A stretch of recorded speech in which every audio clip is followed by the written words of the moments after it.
Hello મિત્રો, good day to everybody. હું HP Patel આપ સર્વનું મારી યુટ્યુબ એચપી ગ્રામર ગુરુમાં હાર્દિક સ્વાગત કરું છું. આજના આ લેક્ચરમાં પણ આપણે એક વિશિષ્ટ ટોપિકની ચર્ચા કરવાના છીએ જે સ્પર્ધાત્મક પરીક્ષા માટે ખૂબ ઉપયોગી છે. અને તમને ખબર છે કે સ્પર્ધાત્મક પરીક્ષા પાસ કરવી એ લાખો ગુજરાતીઓનું એક સ્વપ્ન હોય છે અને વર્ષોથી ખૂબ મહેનત કરતા હોય છે વિદ્યાર્થી મિત્રો, અને ઘણા સફળ થતા હોય છે, ઘણા નિષ્ફળ પણ થતા હોય છે. તો નિષ્ફળ થવા માટેનું એક જ કારણ હોય છે કે સાચા માર્ગદર્શનનો અભાવ. જો તમને જે તે સબ્જેક્ટનું સાચું નોલેજ અને સાચું ગાઈડન્સ મળી જાય તો તમે કદી પણ નિષ્ફળ ના જાઓ. કેમ કે તમે મહેનત કરવા માટે તો બંધાયેલા જ છો, તમે હાર્ડવર્ક તો કરો જ છો, પણ રહી ક્યાં જાઓ છો? તો તમને સાચું નોલેજ, સાચું ગાઈડન્સ જે તે સબ્જેક્ટનું નથી મળતું, એના માટે રહી જવાય છે. પણ હું વિશ્વાસ આપું છું કે મારી પાસે જો અંગ્રેજી તમે શીખશો તો અંગ્રેજીના કારણે તમને પરીક્ષામાં લોસ નહીં જાય એની હું ખાતરી આપું છું. ઓકે, ગાંધીનગરમાં અમારે ઇંગ્લિશના ઓફલાઈન ક્લાસીસ ચાલે છે. તમે આ જોડાવા માટે આ નંબર ઉપર પણ સંપર્ક કરી શકો છો. અમારી યુટ્યુબ ચેનલ પણ છે, મેં તમને કીધું એ પ્રમાણે. આજનો આપણો આ લેક્ચરનો ટોપિક છે special uses of action verbs. હવે મિત્રો, અગાઉના લેક્ચરમાં પણ મેં તમને સમજાવ્યું કે એક્શન વર્બ એટલે શું, જેને આપણે સાદી ભાષામાં મુખ્ય ક્રિયાપદો તરીકે ઓળખીએ છીએ. એક્ઝામ્પલ તરીકે રાઇટ છે, ગો છે, પ્લે છે, એ બધા એક્શન વર્બ છે. આનો કન્સેપ્ટ ક્લિયર કરવા માટે આપણી યુટ્યુબ ચેનલની અંદર વર્બનો આખો ટોપિક મૂકેલો છે. જે મિત્રોએ ના જોયો હોય તો પહેલાં એ જોઈ લેવાના, પછી જ આગળ આ ટોપિકો જોવાના, તો તમને વધારે બેટર કન્સેપ્ટ ક્લિયર થશે. કે આ એક્શન વર્બની ખાલી જગ્યાઓ કોઈ એવી પરીક્ષા ના હોય કે એમાં 2 થી 3 ખાલી જગ્યાઓ એક્શન વર્બની ના હોય. અને એ ખાલી જગ્યાઓ જ્યારે પરીક્ષામાં પૂછાતી હોય છે ત્યારે ઘણા મિત્રોને કન્ફ્યુઝન થતું હોય છે. સમજી લો કે આમાં કયો જવાબ આવે ને કયો ના આવે. સમજી લો, હવે અહીંયા એક ખાલી જગ્યા મેં મૂકી છે, જુઓ. એ ખાલી જગ્યાનો જવાબ અંગ્રેજીમાં સૌથી જો ડિફિકલ્ટ કઈ હોય તો આ વર્બ ફોર્મની ખાલી જગ્યા અને બીજા પ્રેપોઝિશન્સ. આ 2 ટોપિકો સૌથી વિદ્યાર્થીઓને કન્ફ્યુઝન થતા હોય છે. પણ મને વિશ્વાસ છે તમે જો મારી આ સિરીઝમાં સતત જોડાયેલા રહેશો તો તમને કોઈ તકલીફ પડવાની નથી. કારણ કે આ બધું મારી પાસે જે આવે છે ને, 0 વિદ્યાર્થી આવે, ઇંગ્લિશમાં એમનું નોલેજ 0 હોય, પણ જ્યારે 2 કે 3 મહિના મારી પાસે બને તો હીરો બનીને જતા હોય છે. એની હું ગેરંટી આપું છું. ને ગમે તેવો ડફોર વિદ્યાર્થીઓ એને તમે લઈ આવો, એને પરિણામ અપાવવાની મારી જવાબદારી. સમજી લો, ખાલી એક જ કન્ડિશન, એ મહેનત કરતો હોવો જોઈએ. અહીંયા જુઓ, ધે પછી ખાલી જગ્યા છે, the rebels in the market place. Rebels એટલે બરવાખોરો, જે સરકારના વિરોધમાં કામ કરતા હોય, પ્રજાના વિરોધમાં જે કામ કરતા હોય, એ બધા રિબેલ્સ થઈ જાય, બરવાખોરોને. એને શું કરવામાં આવ્યું? અહીંયા ક્રિયાપદ આપેલું છે હંગ, હેંગડ, હેંગ્સ અને એ અને બી. અહીંયા મૂળ ક્રિયાપદ તો આપણે આટલું સમજવાનું છે. અહીંયા કયું મૂળ ક્રિયાપદ છે? હેંગ. HANG, હેંગ એટલે લટકાવી દેવું. હવે અહીંયા આ એક જ ક્રિયાપદ છે હેંગ, એના 2 ઉપયોગો થાય છે. એક HANG હેંગ, એનું બીજું રૂપ થાય હંગ, અને ત્રીજું રૂપ શું થાય? હંગ. જ્યારે એ જ ક્રિયાપદ છે HANG હેંગ, એનું બીજું રૂપ મૂળ ક્રિયાપદની પાછળ લાગે હેંગડ અને હેંગડ.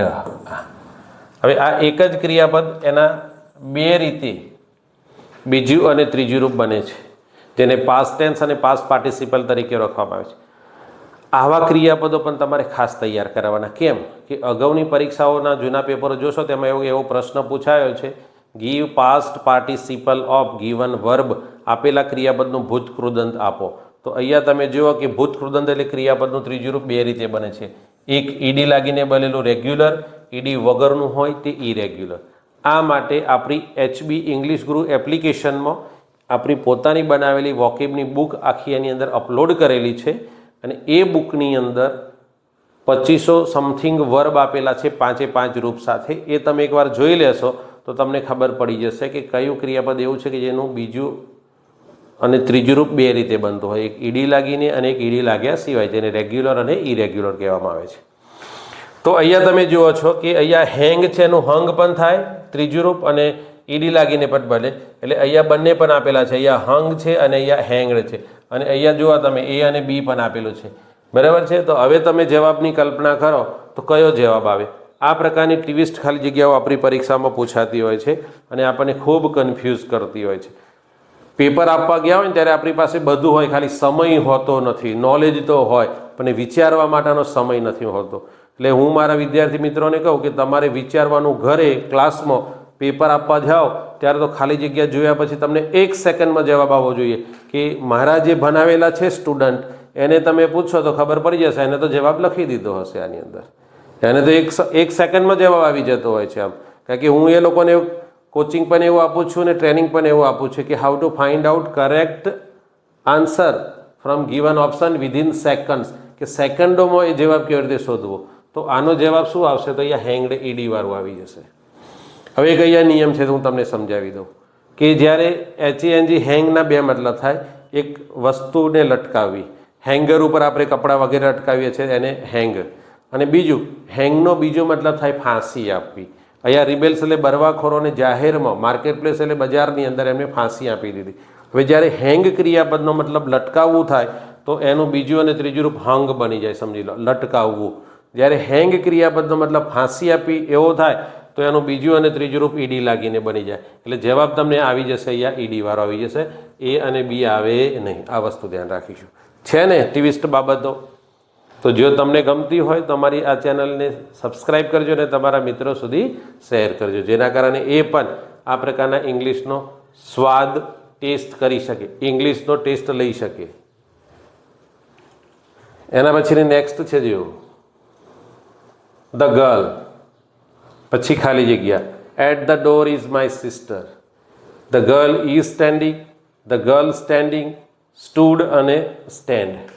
આ ખાલી જગ્યાનો જવાબ હું તમને સમજાવીશ ને એના પછી આવી ખાલી જગ્યા તમારી કોઈ પરીક્ષામાં પૂછાશે 1 સેકન્ડમાં તમે જવાબ મેળવી શકશો. ભૂતકાળમાં અમુક એવી પરીક્ષાઓ ગઈ કે જ્યાં 20 માર્ક્સના ઇંગ્લિશના પ્રશ્નો હોય, એમાંથી 15 માર્કના ગ્રામરના પ્રશ્નો હોય, વિદ્યાર્થીઓને 10 માર્ક્સ પણ આવવા મુશ્કેલ હતા. જ્યારે એ ડિફિકલ્ટ પેપરમાં પણ મારી પાસે જે વિદ્યાર્થીઓ પૂરેપૂરું અંગ્રેજી ભણ્યા હતા એ 20 થી 20 માર્ક લઈ આવ્યા હતા. કેમ લઈ આવ્યા હતા? કે આની અંદર એક જ ટ્વિસ્ટ બાબત છે, એટલું પકડો એટલે તમારો જવાબ આવી જાય. જે મિત્રોને મેં ભણાવી છે એને તો જવાબ આવી ગયો હશે. કેમ? કે અહીંયા તમારે આટલું જ જોવાનું છે. આ ધ ગર્લ પછી ખાલી જગ્યા અને એની પછી એટ આપેલો છે. જો હવે એટ એ પ્રેપોઝિશન છે. આ બધી વસ્તુઓ પ્રેપોઝિશનના ટોપિકોમાં પણ અમે ક્લિયર કરાવેલી છે. હવે ખાલી જગ્યાની કોઈ પણ આગળ કે પાછળ કોઈ પણ ભાગમાં પ્રેપોઝિશન હોય ને મિત્ર, તો એ ખાલી જગ્યામાં ING વાળું જ ક્રિયાપદ આવે. બસ આટલું પૂરું, કશું જોવાનું હોતું નથી. એટલે જ્યારે તમે પેપર લખવા જાઓ ને આ પ્રકારની ખાલી જગ્યા પૂછાય તો તમારે તો જોવાનું કે ખાલી જગ્યાની આગળ અથવા પાછળ કોઈ પણ જગ્યાએ પ્રેપોઝિશન દેખાય તો કશું જ નહીં વિચારવાનું. આપેલા 4 વિકલ્પોમાંથી એકનો ING વાળો વિકલ્પ લઈ લેવાનો. એટલે શું થશે? ધ ગર્લ સ્ટેન્ડિંગ, અહીંયા ઇઝ સ્ટેન્ડિંગ ચાલુ વર્તમાનકાળ નથી, સમજી લો. હા, આ ધ્યાન રાખવાનું છે. The girl standing at the door is my sister, કારણ કે આવી રીતે એટલે અહીંયા ફરીથી મૂકવાની જરૂરત નથી. રેડી? એટલે આ બાબત ધ્યાનમાં રાખીશું. એટલે આવી ટ્વિસ્ટ બાબતો જ તમારી પરીક્ષામાં પૂછાતી હોય છે અને આપણને ખૂબ કન્ફ્યુઝ કરતી હોય છે. પછી જુઓ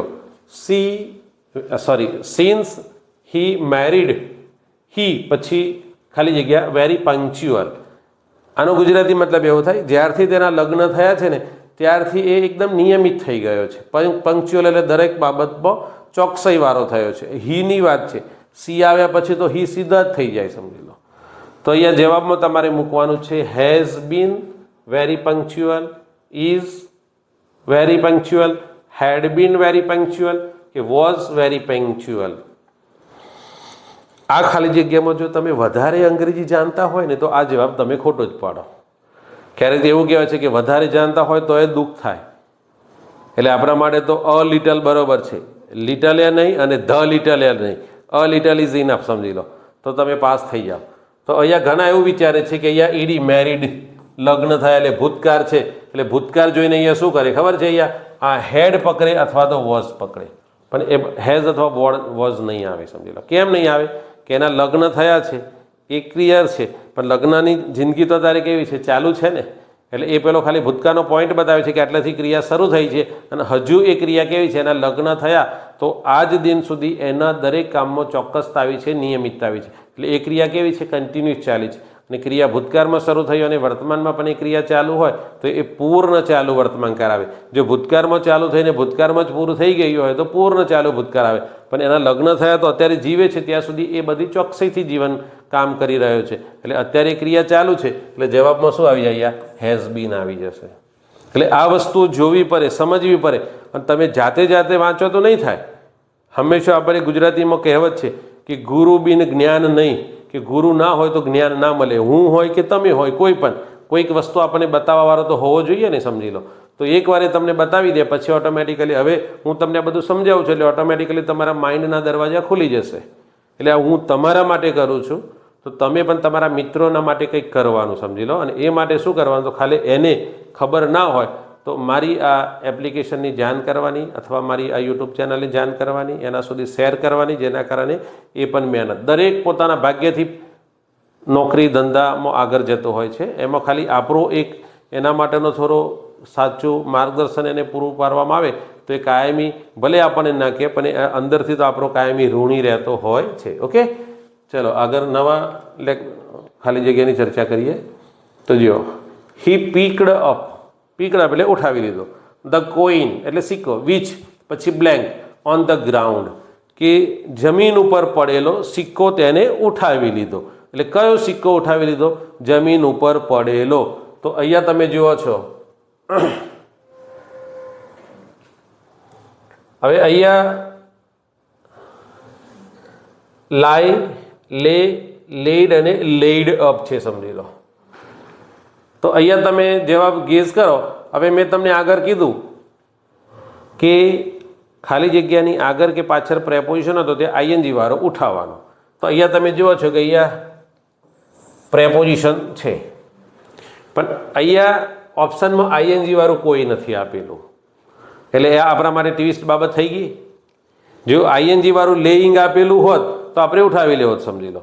પણ અહીંયા પાછળ પ્રેપોઝિશન છે પણ ઓપ્શનમાં આઈએનજી નથી. તો હવે સાચો જવાબ શોધવાનો થાય તો કયો જવાબ શોધશો? 1 સેકન્ડ વિચારી જુઓ. મને તો ખબર છે તમે કયો જવાબ વિચારી દીધો હશે. ઘણા મિત્રોએ જવાબ વિચાર્યો હશે લેડ, પણ મિત્રો જવાબ આવશે આ જવાબ. કેમ આવું થયું? તો લેડ છે ને, આ લે મૂળ રૂપ, એનું બીજું રૂપ થાય લેડ અને ત્રીજું રૂપ શું થાય? લેડ. આનો મતલબ થાય મૂકવું. અને અહીંયા મૂળ છે લાઈ, લે અને લેન. તો અહીંયા આ લાઈ છે ને એનો મતલબ શું થાય? પડેલું, નીચે પડેલું, જમીન ઉપર રહેલું. લાઈ એટલે આડા પરવું પણ થાય. આવું મેં તમને ટ્વિસ્ટ ખાલી જગ્યાઓમાં જે મિત્રો ભણેલા છે ને એને સમજાવેલું છે પ્રેપોઝિશનમાં કે લાઈના 2 મતલબ થાય. LIE લાઈ, એક લાઈ એટલે નીચે પડવું, જમીન ઉપર પડવું, જમીન ઉપર આડા પડવું, જમીન ઉપર પડી રહેલું. અને એક લાઈનો મતલબ જૂઠું બોલવું થાય તો એનું બીજું રૂપ લાઈડ અને ત્રીજું રૂપે શું થાય? લાઈડ થાય. હવે અહીંયા તો આ લે એટલે તો શું થાય? મૂકવું થાય. જમીન ઉપર મૂકવું તો he laid a coin on the ground, કે જમીન ઉપર એને મૂક્યો. પક્ષી ઈંડા મૂકે છે તો બર્ડ્સ લે આવી જશે. પણ જમીન ઉપર પડેલો છે તો લાઈ, લાઈ એટલે જમીન ઉપર પડી રહેલો, આડો પડેલો, જમીન ઉપર પડેલો. તો આ લાઈ આવે તો એનું બીજું રૂપ શું થાય? લે થાય. તો અહીંયા આપણા જવાબમાં શું આવી જાય? લે. કેટલો જોરદાર છે ને! આવી ખાલી જગ્યાઓ પરીક્ષામાં પૂછાઈ ગયેલી છે. આ બધી જ ખાલી જગ્યાઓની આપણે ચર્ચા કરીએ છીએ એ અગાઉની પરીક્ષામાં પૂછાઈ ગયેલી છે.